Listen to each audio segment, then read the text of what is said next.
Broadcasting from Hollywood, California, it's Grant's Rants, Hollywood Talk. We get a first look at the Real Housewives of Atlanta virtual reunion. COVID-themed commercials take over. Ronnie Jr. recommends Netflix's Hollywoo, and Lisa D and I tear into 90-day fiance couples, including Big Ed. That and more starting now.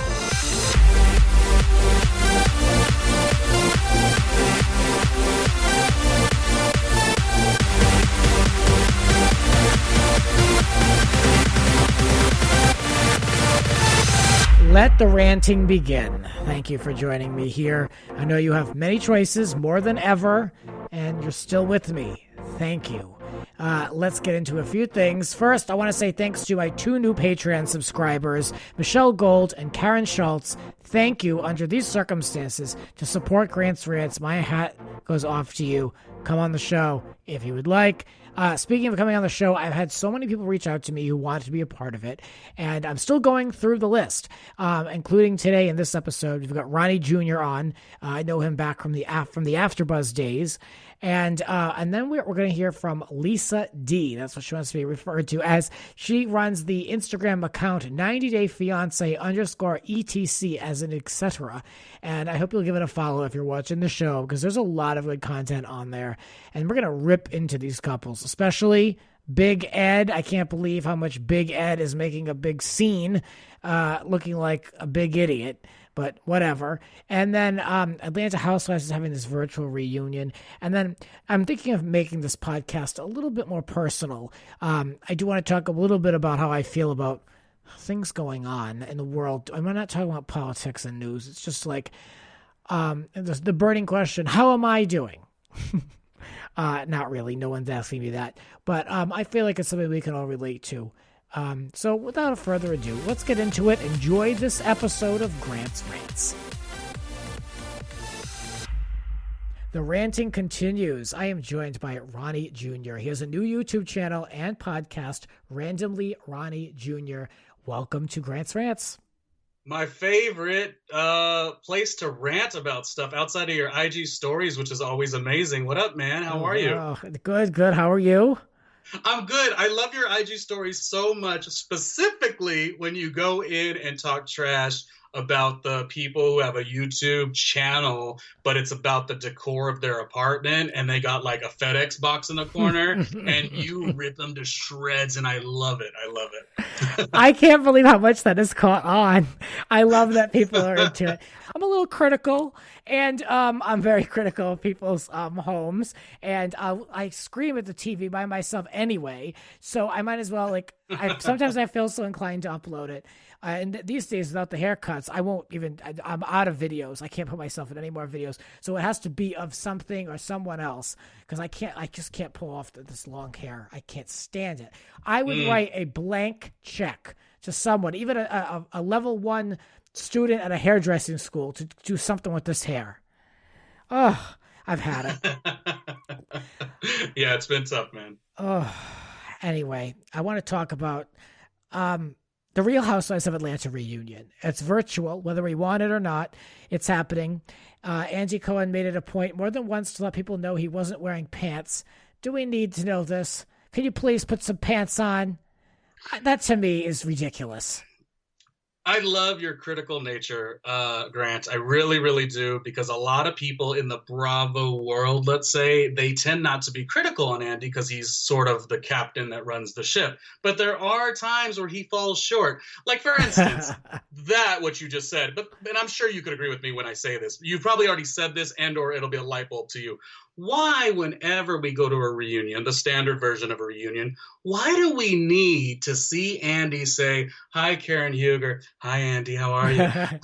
Hi, Robin Dixon. Hi, Andy. You look great. Oh, hi, Giselle. What's happening, boo?" Like, why do we need that? And you and I both know television, podcasting, et cetera, et cetera. Most things are cut faster, shorter, quicker. We don't need that, other than the fact that they are trying to put an adulation to this man that I just sometimes have to wonder, like, who's not saying no? Somebody got to say no sometimes. Well, it is interesting that for as long as reunions have existed, we've only had Andy host them. And I was, we're going to talk later in this episode about the reunion host for 90 Day Fiance, Sean Robinson. And I questioned there as well, like, how come, what's this one unwritten rule that, we can't mix it up? I don't know. I think it's, these shows, again, Atlanta, we're talking about season 12. They've had 12 reunions now. I mean, I don't know. I'm not trying to put Andy out of work. Believe me, he does plenty. But it's, it's a little much, and we don't need all that intro heavy stuff at the top either. It's a waste of time. I agree. It's too much. If you notice on this show, I try not to hang out too much in the intro section. It's like, let's just get to the meat. And that's what I need. At least use that time to have some follow-up questions, because it's just nobody questions it because everyone wants to be part of what's going on at Bravo, and that to me is like, okay, we still got to be critical, and that's why I go to Grant's Rants, because you give it to them and you give it to them good. So I mean, it is what it is. I'm careful, but I think I'm one of the few people that just I say it like I mean it when it comes to Anyway, let's move on to this Atlanta stuff, because I'm afraid to go off on a tangent, because there's a Real Housewives of Atlanta first look reunion trailer is out. Did you take a look at this? I believe it was like 45 seconds or some odd time. Yeah, I saw it. I think it's an acceptable version. I didn't think it looked that aesthetically pleasing for being a network. I mean, good God, what you do is, as far as building your own brand is better aesthetics than what they had. So that was a bit shocking. But my only critique is going to be the same critique I had of the whole season. Greg's wife is a ridiculous, unnecessary person onto the show. Queen Kenya should be the only one talking, and I love Cynthia and I love Candy, and that's just always going to be the way. Portia, I'm growing on, and Eva, I'm growing on. I used to like old Eva, not new Eva, but Greg's wife is a joke, and that's just will always be. So you won't say her name, huh? No, she has not done well for the show, and I feel like every time I mention that, in fact, to our good colleague and friend Leon, Hollywood Leon, he will always be like, "Well, Ronnie, but you don't understand because as if you were watching season 1, that's you would have understood." I was like, "No, I watched season 1, and I was a Sheba Sheree type of guy." Me too. And I mean, Grant, I watch a lot of your videos, and we agree on a lot of stuff. You and I did not like LVP. No, we did not. We barely. If you were like me, you probably barely went to Vanderpump because it took a while to get through the LVP. Anyways, not to go off topic. Miss Leaks is not my cup of tea. I'm Team Twirl. I go hard for Kenya at all times. She is the 90s royalty, and don't you forget it. I love it. Remember when she was called a slut from the 90s? I only wish someone would call me that. I love that. Right. Yeah, I wish I did most of my work on my back. Are you kidding me? So I have a bone to pick with Page Six about this. They wrote this article about this Atlanta reunion. I don't know why they do this. See if you can figure out what I'm talking about. Williams, 38, hammering into model Marcel, 35, saying she will never forgive the former friend for speaking on her child negatively. Escape singer Burris, 43, also accused Leaks, 52, of being obsessed with her. Okay, two things. Why are these women's ages having to be interrupting every sentence? Do I care about the ages, and I don't see this happening with men? Or even some of the other franchises. Isn't that interesting? And that's actually really interesting. Yeah. And I hate the way of this style. Escape singer Burris, blah, blah, blah. The swag boutique owner, blah, blah, blah. I don't like it. It's kind of like singer-songwriter turned Broadway star. It's like that, interrupts my thought process when I'm reading and taking notes. And who's your fan base? Like, if you're not already with the program, like you telling me Candy's credibility ain't gonna get me to the story. Like, we already know what's going on. Just give me what you feel. You know what I mean? Yeah. Or what's the stat? I that's buffoonery. To me, I don't understand that. I mean, this is an old journalistic format. I don't know why, but I don't care for their credits. I don't need. It doesn't mean anything to me. It's so difficult for me to read these sentences. I'd rather just see last names and what would they want to say. I don't understand the need for the ages. I'm really surprised that we're still doing that. I don't know why. Why are we still doing that? What was the relevancy of that?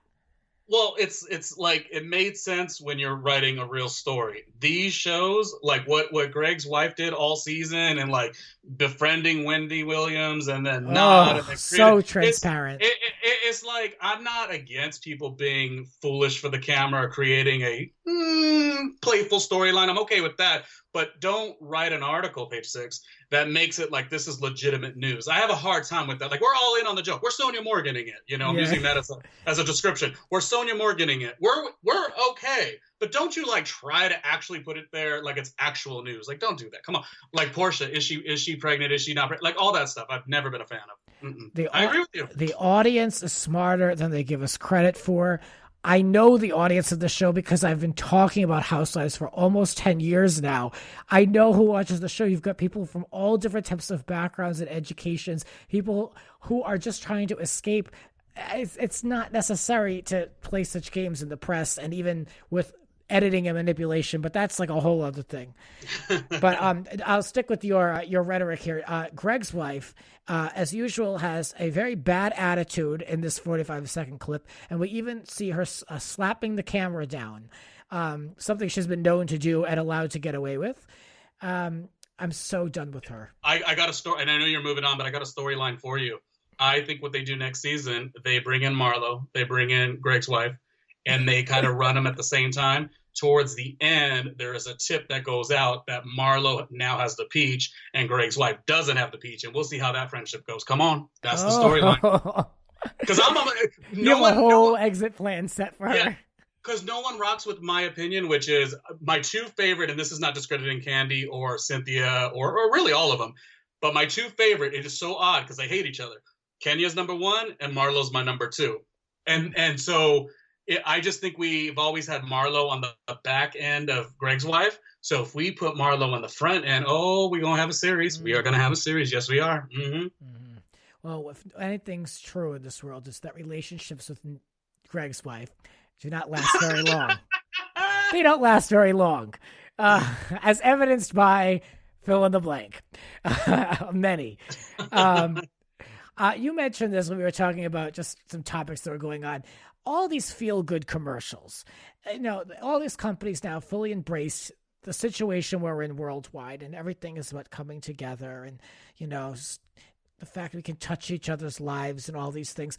I will say, there was a commercial for AT&T. Some of them I'm into. Some of them I don't mind. But there was a commercial for AT&T that now they're giving, service for long-distance learning or distance learning to people in different communities. Where have you been? Why now? Do you expect a pat on the back now? There are people in impoverished communities and cities who don't have access to the internet at all. And now you're coming through and you're giving yourself a commercial for it. Where have you been? I'm a bitter bitch, and you're a bit of a bitter bitch too. So I knew this would be something we could agree on. I just think it is so phony. I think every single brand has become, in California, I don't think it really is across, I don't know where it is exactly, but in California, the Honda dealerships, they have like this marketing of like the helpful Honda, what campaign or whatever. Oh yeah. And it's like, when I had heard that years ago, I thought that was a bit corny. And now virtually every product, every item, it like starts the same way, but then literally, lo and behold, it ain't too much longer. And then it's all of a sudden them selling you a product. They don't care about you. I just don't need to hear it again. Like we talked about with page 6, like just give it to us the way it is. And by the way, I don't want to be reminded about that half the time. You know what I mean? Like sometimes I just tell me what the product is. I don't true. Really, it's just, and because we get it on Twitter, we get it on the news. There's no escaping this. I mean, even with social media, watch TV. I mean, I would like to forget for a few minutes. You're right. And then the commercial break comes out and then you hear piano keys and then a black and white image. And I get it. Like, we can't pretend that nothing's going on. But also, like, at the end of the day, we're watching an ad. We're watching a commercial. And I feel like they are kind of playing into it a little bit. And that's not to say, because of course I was in New York at the moment that a lot of this was happening, and then I since have been back to California. But the point is, like, I'm very much aware and want and pray for everyone's safety, but it feels like it's a maneuver and it's a bit of a manipulation, and that's what bothers me. And I'm sure it bothers you as well. Well, one thing I want to rant about is just personally, this whole working from home business is not cool anymore. I'm sick of the whole thing, and I'm not complaining by saying like, "Oh, I want to go back to work and put people's health at risk." That's not what I'm saying. I'm just saying I work like 70 hours. It's ridiculous. And I know I should be grateful to have the job, and which I am, but that doesn't mean that we can't have boundaries. I'm really just sick of the whole thing. I don't know how much more work I can do. I'm currently on 5 projects, this included. And Oh, wow. it's just too much for me. I mean, I am grateful for the job, but I can't work like an animal. I mean, the emails start at like, like 8:50 in the morning and go into the night. Like, I've had it up to here with the whole thing. Again, Well, it's a little hard. It's a little hard. Yeah. So I could understand your dilemma for sure. yeah, I mean, it's just nowhere really to go to break free. I mean, it's like I'm either in my home working or I'm outside, walking the dog, which is great, but you can't go anywhere. And if you do, you're shamed.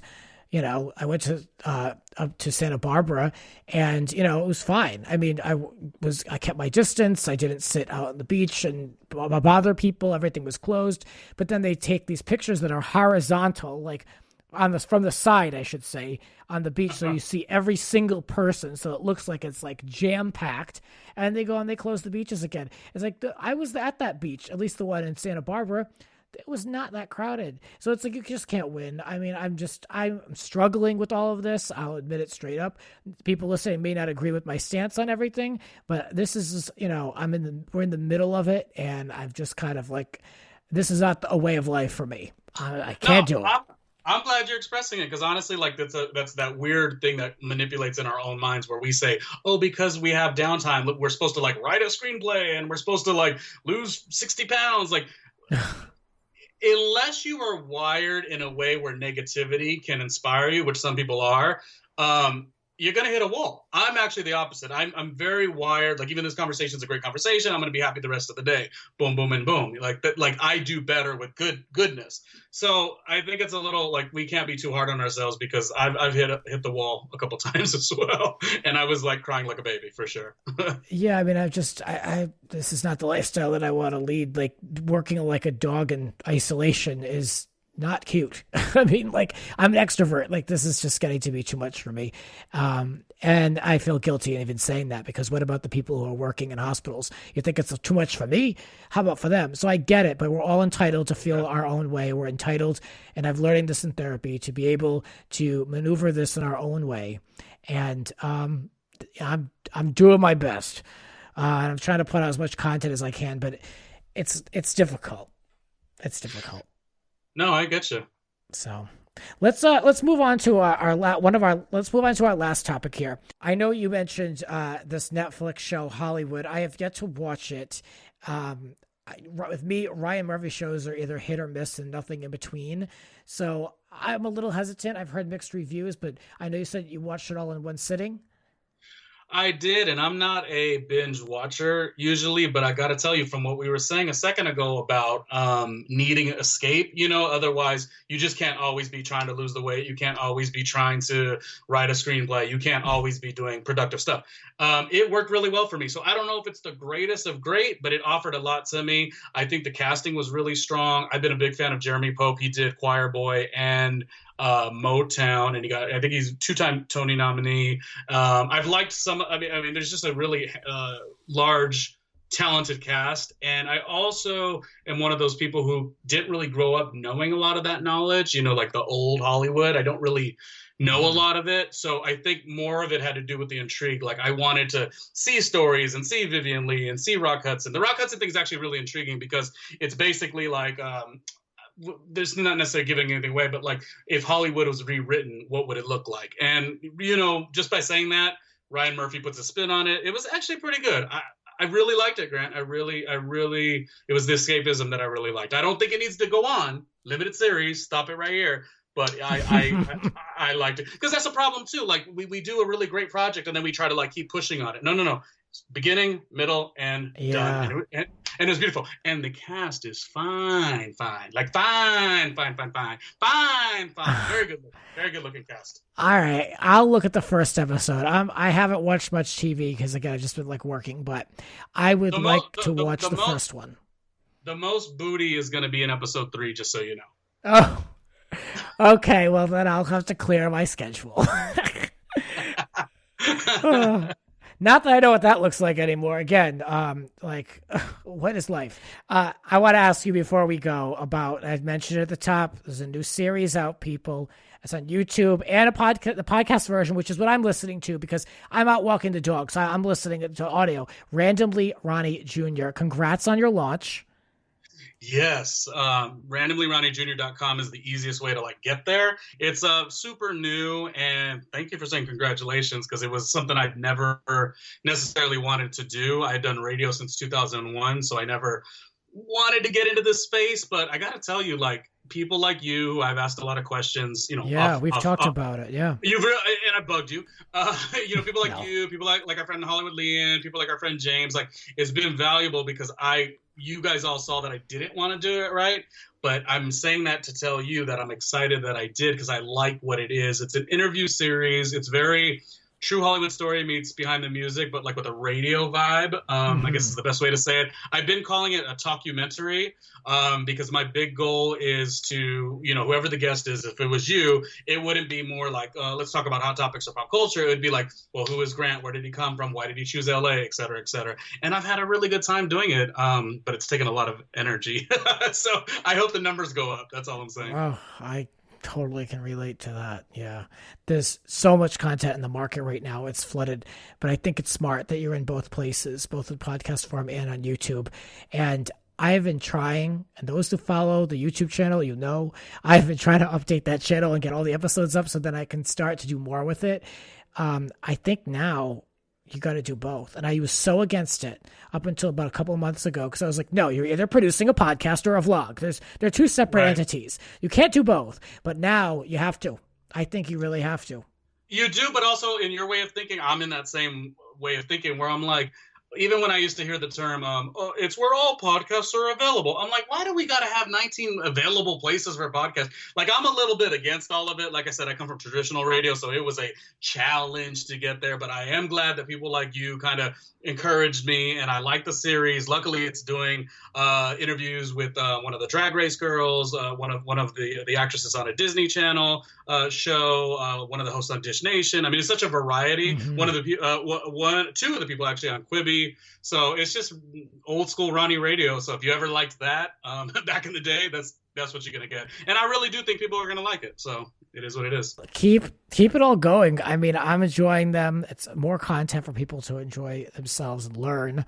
I think it's good content. I think it's smart. So keep going. Yay. All right, Ronnie. Well, I'm glad to finally have you on Grant's Rants.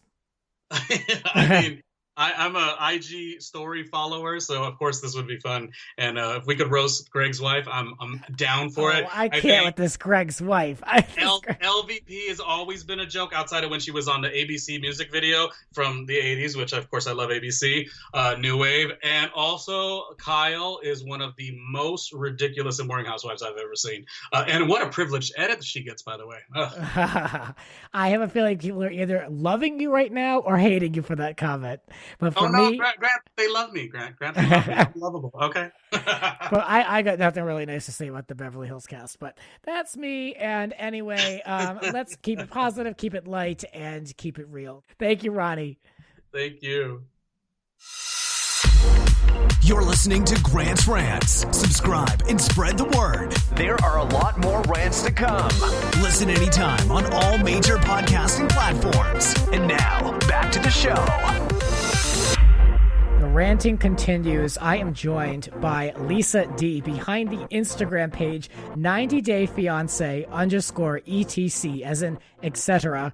On Instagram. Welcome to the podcast. Thank you, Grant. Nice to be here. Thank you for listening to the show and answering my call. If people wanted to come on and talk, and here we are. Thank you for that. Oh, you're welcome. It's great to be here. I hope it will break things up for you and those listening as we get into 90-day fiance. We're currently into before the 90 days, and it seems like it's been on for a while, but you know what? This one is delivering for me. How do you feel about it? I totally agree with you. There are so many different iterations of 90 Day that it's really hard sometimes to keep track of all of them. And sometimes they seem to run out of steam as they go along. But this this time around, I don't think that's happening. It's actually kind of getting better as it goes along. So yeah, it's pretty good right now. It is improving.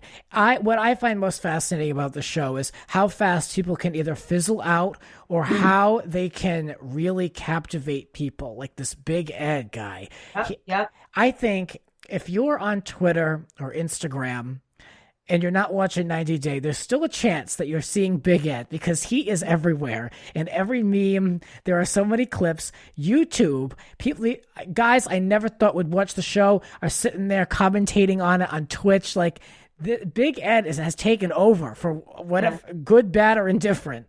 Yeah, I think that's kind of happened now, not just with Big Ed, but with a few other people as well, where they've sort of transcended the world of 90 Day and the viewers of 90 Day, and they've just kind of gotten bigger. Like, whether that lasts or not, we'll see. But yeah, you're right. Like, people that don't even watch the show will know who certain people are.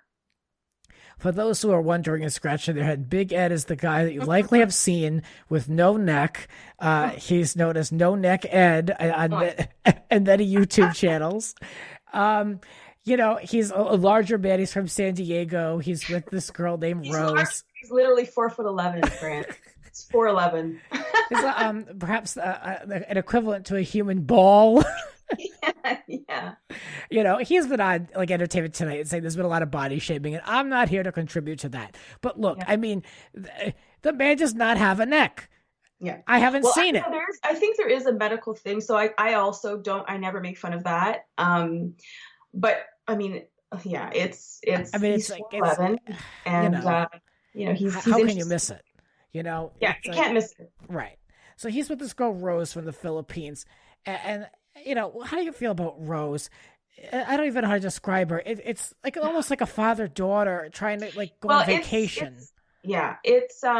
It's gross. And I will say that a lot of times with 90 Day, you'll start off and you might really like one of the characters or one of the people.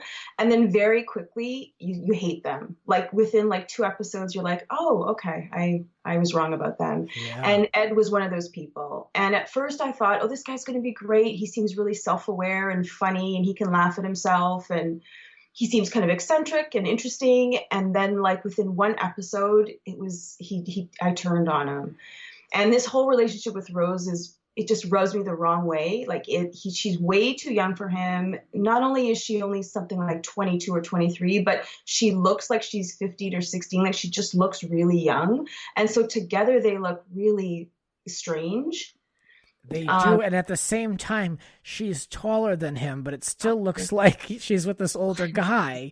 It's terrible. And she comes from like abject poverty. Like when we saw where she lived, it was not it was not a nice thing to see. No. And then to see Ed in that environment, and he was complaining the whole time, and it was too hot, and I can't believe she lives here, and look how poor she is, and all this stuff, and it just got to be too much. What did it for me was the first night in the hotel, or maybe it was the day after. He's rubbing her feet. He asks her how to say kiss in her native language.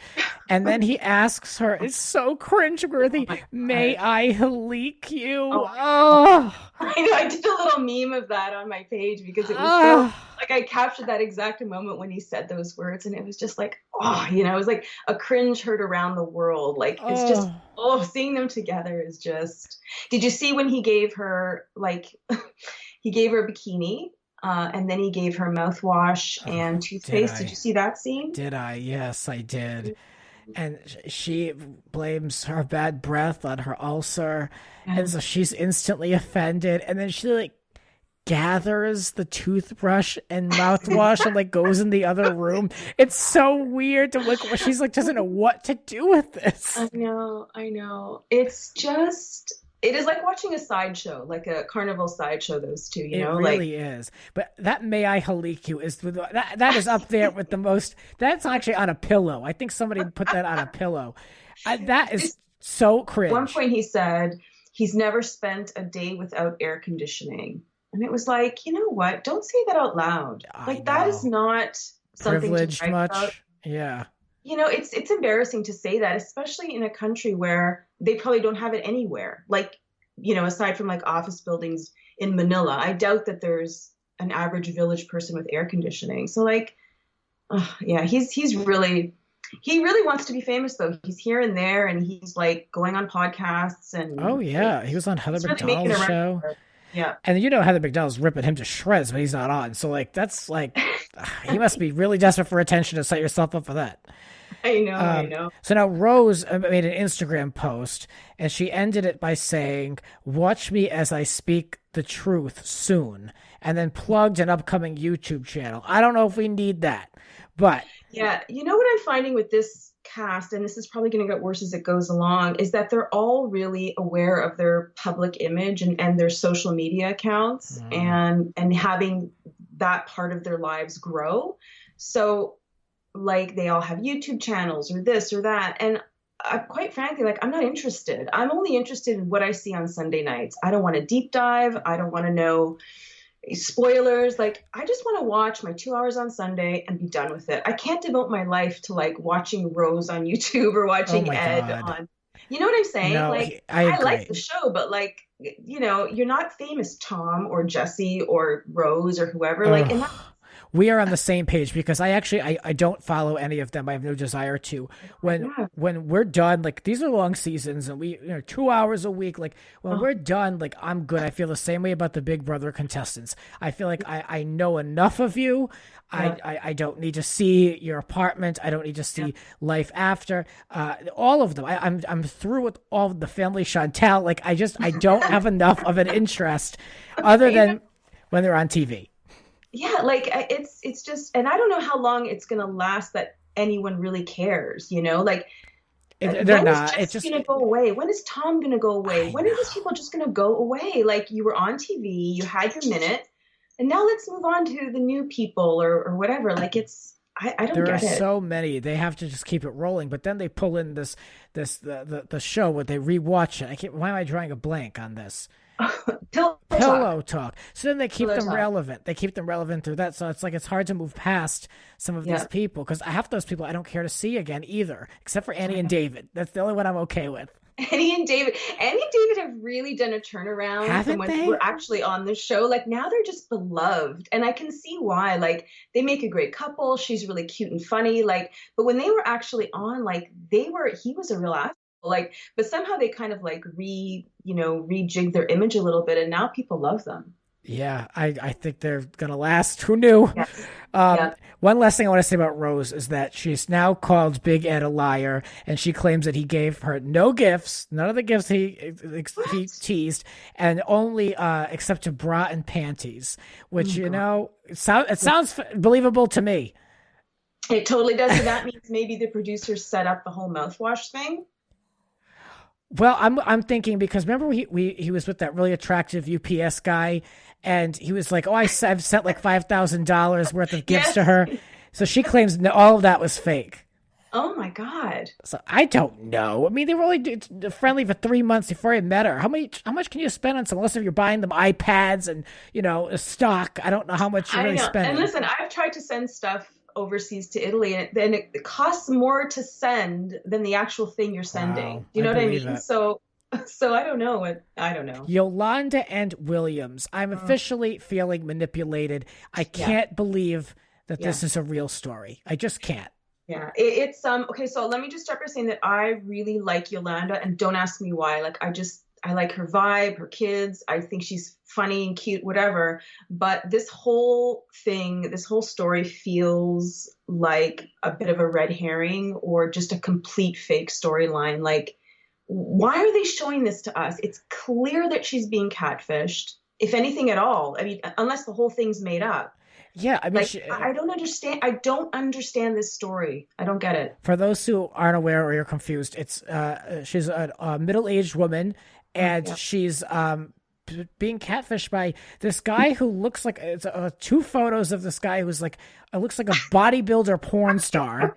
Oh my God! Like, and so it's like that. Do you know what makes me laugh? Here's what makes me laugh. Like, Yolanda's a great looking woman for sure, but she's a woman of a certain age, she's got like 6 kids. And here's this guy, and he looks like a guy that spends 23 hours a day in the gym. Yeah. He does look like some kind of like IG model or porn star or something of that nature. Like, does she really think that he's into her and they're going to be a good couple. Like the whole thing is just crazy. It's crazy. And the thing is, he's totally taking advantage of this woman because she lost her husband and she's been kind of, trying to find her way in life ever since. And she's vulnerable. And it's a terrible story in a way, but I'm now feeling like it's just for cameras. But why would she agree to do this? She's going online saying she had nude pictures that are going to be leaked. Well, you're on TV now, so the chances of them being leaked are 100% because someone's going to make money on that. I don't really feel too bad.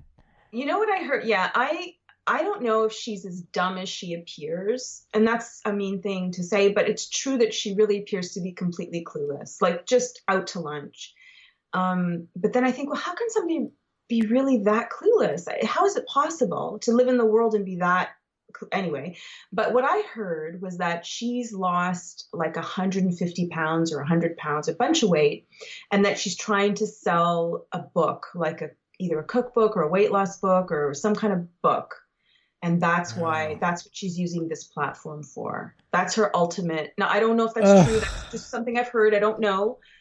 But that's going to piss me off if I hear that is true, because like, don't waste my time, TLC. No. Like, you got me. I'm a viewer. Like, just show me some good stories, Yeah. I'd rather see like a bonus scene with somebody else than have to be invested in that. Absolutely. Yeah. Tom and Darcy. I never cared for Darcy. I've said this a million times. To me, this was always for cameras, even when they were on the other way or whatever the hell they were on. Anything they can do to get her on the show. This whole stint before the 90 days is more nonsense. It's not before any 90 days. It's them breaking up. It's not even accurate to what the show is about. Yeah. They have no chemistry. He basically called her fat. And then the next day he shows up and gives her a note and makes a visit to her house. She doesn't read it. We're supposed to believe that it's recycled. She went in that recycling bin. Oh, are you kidding? A minute later, she went into that garbage and found that note. But the thing about Darcy is that, strangely, I think that we all know that it's fake. And we all know that she's just so thirsty to be on camera, right? And that's evidenced by all of her old shows. Like, she was on other shows like Twin Life, like all these other things before she came here. And then her singing single, and then her fashion line. Like, she's just so thirsty to be quote unquote famous. So, but while we all kind of know that, we still want to see her on TV. So, and even though we kind of know that she's a hot mess and it's fake, and she's trying to cry on camera and she's being ridiculous, it's still kind of fun to watch with her, I think. I don't know. I'm just turned off. The move to LA, and it's just so transparent to me. When I watched her with Tom, I said, these two clearly are in it to be on TV. They had no chemistry. I couldn't even pretend that it was a legit relationship. Listen, I don't know how anyone puts up with her for longer than 5 minutes. Like, she is the most annoying, irritating. I can't even imagine being around her. But Tom was absolutely using her since day one to also try to be famous. I had his number. I can read people really well. This is one skill I have. Usually it's in person. But the minute that guy came, I said, this guy's a slime ball. And they painted him like he is this debonair, South Wales, luxury brand wearing, man about town. I said, this guy's an ass. And meanwhile, he lives with his parents. Like, it's all just smoke and mirrors. None of that is true. And now he's come back and he's like lost a bunch of weight and he's got a haircut and new glasses. And it's like he was always a douchebag, and he's just a Jesse 2.0. Yeah. When he said to Darcy, have you gained weight? That was the death knell. Like, that was when everyone turned against him, because even if you did like him and even if you thought, oh, you know what, Darcy's at fault here, Darcy's in the wrong, when he said that, everyone was like, I'm out. Like, I don't think he has any fans left now. Well, I never cared for him. I was dreading seeing him on this, so I hope we're really done. Jeffrey and Varia, I just want to say real quickly, TLC has rolled out the red carpet for these two. And for those who don't know, the guy has 4 mugshots that we know of, a recent domestic abuse charge, a past full of, charges that this is supposed to be the redemption story of 90 Day, and it's just not happening. I thought they would just phase these two off mid-season. Not to be. They are still front and center, and they get so much airtime. I don't understand why Discovery and TLC would ever want to be associated with him. It is unbelievable how much airtime they get. And I know this because I have to fast forward through them. I don't know their story at all because of exactly what you said. And I can't believe how much airtime they're getting. And people aren't posting about them either. Like most other bloggers will not even post about them. So I don't know.